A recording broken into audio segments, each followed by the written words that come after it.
Assalamualaikum class, I hope all of you are fine. This is your physics class and the chapter is unit 3 dynamics 1. आज का हमारा topic है force diagrams.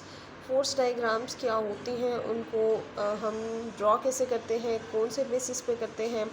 Force diagrams की जो दो types हैं कि किस तरह हम डायग्राम्स को रिप्रेजेंट कर सकते हैं, उन दोनों में डिफरेंस क्या है, उन फोर्सेस को एडप्ट कैसे करते हैं, एडप्ट करने से जो नेट फोर्स हमें मिलती है, रिजल्टेंट फोर्स मिलती है, व्हाट इज़ दैट, उस रिजल्टेंट फोर्स के अकॉर्डिंग बैलेंस्ड और अनबैलेंस्ड कंडीशंस क्या हैं. इस तरह के कुछ क्वेश्चन इसमें हम ड्रॉ करेंगे. नंबर 1 है फोर्स डायग्राम्स होती क्या है. फोर्स डायग्राम बेसिकली जब भी आपने कोई फोर्स ड्रॉ करनी हो, जब भी किसी ऑब्जेक्ट पे कोई फोर्स अप्लाई की जाती है तो उस फोर्स की वजह से उस पे ऑब्जेक्ट पे कोई ना कोई इफेक्ट आएगा. That effect must be shown through diagrams. हमें उस इफेक्ट को डायग्राम से शो करना होता है. अब सबसे पहले आपको ब्रेनस्टॉर्मिंग करनी है कि what is the force. Force क्या है, तो हमें पता हो कि फ़ोर्स जो है वो किसी भी ऑब्जेक्ट पे लगने वाला पुश या पुल है जो उस ऑब्जेक्ट को या तो मोशन में ले आता है या फिर रेस्ट में ले आता है. यानी फोर्स अप्लाई करो, अगर मूविंग बॉडी है तो वो रेस्ट में आ जाएगी, अगर रेस्ट पे है तो वो मोशन में चली जाएगी. फॉर एग्जांपल ये मेरे नोट्स पड़े हुए हैं, ये रेस्ट पे है. If I push them they move. तो ये क्या आए, मोशन में आए. ये रेस्ट से मोशन में लाने के लिए मुझे पुश करना पड़ रहा है, दैट इज़ द फोर्स. उस फोर्स को ड्रॉ करने के लिए मुझे फिर कुछ डायग्राम्स ड्रॉ करनी पड़ती हैं. फॉर एग्जांपल इन नोट्स पे मैंने फोर्स अप्लाई की है, तो ये नोट्स मैंने इस पर जो फोर्स अप्लाई की है किस डायरेक्शन में की है, फॉरवर्ड या अपवर्ड. तो मैं इस नोट्स को ड्रॉ करूँगी कि that is the object on which the force is applied, और वो फोर्स जो मैं अप्लाई कर रही हूँ एंड उसकी मैग्नीट्यूड क्या है, कितनी फोर्स अप्लाई कर रहे हो आप, कितनी मैग्नीट्यूड की फोर्स अप्लाई कर रहे हो. ठीक है, ये फोर्स के बारे में हम बताएंगे. अब फोर्स की बेसिकली दो टाइप्स हैं. Commonly 2 types of force diagrams जो हम फोर्स डायग्राम्स ड्रॉ करते हैं वो 2 तरह की है. एक है system diagrams, number 2 is free body diagrams. System diagrams और फ्री बॉडी डायग्राम्स में डिफरेंस क्या है, चेक करें यहाँ पे. This is a system diagrams, this is the free body diagram. System diagrams को हम एस डी से रिप्रेजेंट करते हैं और फ्री बॉडी डायग्राम्स को एफ बी डी से. सिस्टम डायग्राम्स जो है ये देखिए, सिस्टम के अंदर हमें 3 डिफरेंट एग्जांपल्स दी हुई हैं.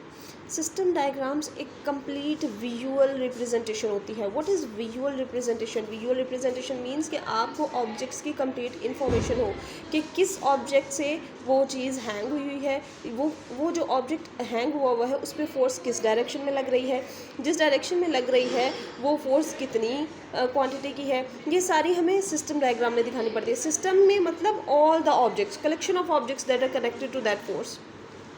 जबकि फ्री बॉडी डायग्राम्स हमें सिर्फ शिमेट्रिक डायग्राम बता रही होती है, हमें सिर्फ उसके अंदर हमें एक स्कीम ऑफ वर्क दिखा रहा होता है कि in this way it acts the force on the objects, कि इस तरह ये फोर्स जो है वो ऑब्जेक्ट्स पे एक्ट करती है. वो सिर्फ हमें ये बताएगा कि this is the visual object. Like ये देखो कि हमें नहीं पता कि ये ऑब्जेक्ट क्या है, बट हमने एक विजुअल एक हमने शिमेट्रिक या हाइपोथेटिकल एक फर्जी डायग्राम बना ली है कि ये एक ऑब्जेक्ट है, इस ऑब्जेक्ट के ऊपर इस तरह फोर्स अप्लाई की जा रही है, ये फोर्सेस अपवर्ड है, ये फोर्स डाउनवर्ड है. देखिए यहाँ पे हमने ये नहीं बताया कि ये बॉडी किससे हैंग है, हमने ये नहीं बताया कि इस सिस्टम के अंदर और क्या चीज़ थी. हमने सिर्फ ये बताया कि there is an object which is hanging and the forces are acting on it. हमने सिर्फ विजुअल रिप्रेजेंटेशन नहीं बतानी, हमने इसकी सिर्फ सिमेट्रिक डायग्राम बतानी है जो कि फोर्सेस को रिप्रेजेंट करेंगी. लाइक ये ऑब्जेक्ट है तो इसकी हमने नहीं पता क्लियर डिस्टिंक्शन कि ये ऑब्जेक्ट किससे हैंग है. अब यहाँ पे फ्री बेस्ड और सिस्टम डायग्राम्स में ये डिफरेंस था. उसके बाद आपको ये आपका फ्री बेस्ड और सिस्टम डायग्राम्स का डिफरेंस जो है यहाँ से आप करेंगे कि system diagram is a visual expression of all the objects required.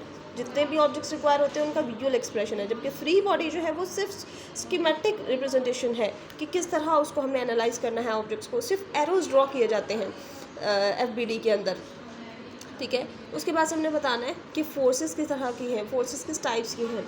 तो सबसे पहले यहाँ पे एक कॉन्सेप्ट ले लें कि फॉर एग्जांपल एक फोर्स जो है वो है 5 न्यूटन और एक फोर्स जो है that is 3 Newton.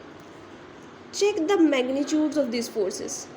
One is the 3 newton and one is the 5 Newton.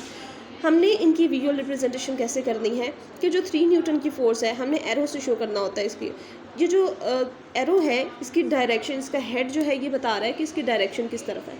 इसकी डायरेक्शन राइट है, इसकी डायरेक्शन लेफ्ट है और कौन सी डायरेक्शन है. अब ये एरो है राइट साइड पे, इट मीन्स कि फोर्स जो है वो राइट वर्ड जो है वो एक्ट कर रही है. दूसरा हमने बताना है कि इसके साथ ये जो मैग्नीट्यूड है ये क्या बता रही है, ये जो पीछे इसकी टेल है ना, ये टेल बताएगी कि इसकी मैग्नीट्यूड कितनी है। फॉर एग्जांपल मैं इसकी दो जो है वो विजुअल रिप्रेजेंटेशन ड्रॉ करती हूँ। दोनों फोर्सेस हेड बता रहे हैं कि दोनों forces are in the right direction, जबकि पीछे टेल्स बता रही हैं कि इसकी टेल लेंथ ही है, it means its magnitude is greater than this force because इसकी लेंथ शॉर्ट है देन दिस लेंथ। ओके तो ये मैग्नीट्यूड जो है लेंथ की, ये फोर्स की जो मैग्नीट्यूड है 5 Newton, 3 Newton, 8 Newton, all these magnitudes, इनको हम रिप्रेजेंट करते हैं थ्रू दीज टेल्स। अगर कम है, छोटी है तो टेल छोटी होगी, अगर मैग्नीट्यूड ज़्यादा है तो फिर टेल बड़ी होगी। उसके बाद यहाँ पे कुछ फोर्सेस हैं कि उनके सिंबल स्पेसिफिकली वही यूज़ होते हैं। फॉर एग्जांपल ये देखें, अगर तो ऑब्जेक्ट जो है वो हैंग हुआ है, हैंगिंग ऑब्जेक्ट को हमेशा फोर्स टेंशन फोर्स से रिप्रेजेंट करते हैं। F is the symbol of force, और नीचे ये जो सबस्क्रिप्ट लगा हुआ है T, it's the tension symbol, कि हम टेंशन को रिप्रेजेंट कर रहे हैं, खिंचाव को रिप्रेजेंट कर रहे हैं, क्योंकि ऑब्जेक्ट जब लटकाया जाता है तो उसके अंदर खिंचाव पैदा होता है ना, तो that is the force of tension. तो इसको एफ टी से रिप्रेजेंट करेंगे। और हमेशा ज़मीन ऑब्जेक्ट्स को अपनी तरफ खींचती है, अट्रैक्ट करती है या रिपेल अट्रैक्ट करती है, वो फोर्स हम ग्रेविटेशनल फोर्स से रिप्रेजेंट करते हैं एफ जी से। सिमिलरली अगर स्फेरिकल ऑब्जेक्ट्स हैं तो उनको जो फोर्स अप्लाई की जाएगी, एयर उसको अपवर्ड मूव करवाएगा फ्रिक्शनल फोर्स के साथ, एयर उसको रगड़ देगा, वापस उसकी मोशन के अंदर जो है वो रेजिस्ट करेगा, उसको रोकेगा, आगे नहीं जाने देगा। वो फोर्स जो है उसको हम कहेंगे ड्रैग फोर्स एफ डी, या फिर frictional force F F, like this F F, this is the frictional force. अब चेक करें, अगर ये स्फेरिकल ऑब्जेक्ट है, फॉर एग्जांपल आप एक कार में मूव कर रहे हैं, ठीक है, एक ट्रैवल कर रहे हो, उस कार से आपने उसकी विंडो से अपने बाहर हैंड निकाला, आपकी कार जो है वो राइटवर्ड मूव कर रही है, आपका हैंड जो है वो बैकवर्ड पुश किया जाएगा बाय द एयर। आपको ऐसा फील होगा कि आपको एयर जो है वो पीछे की तरफ पुश कर रही है।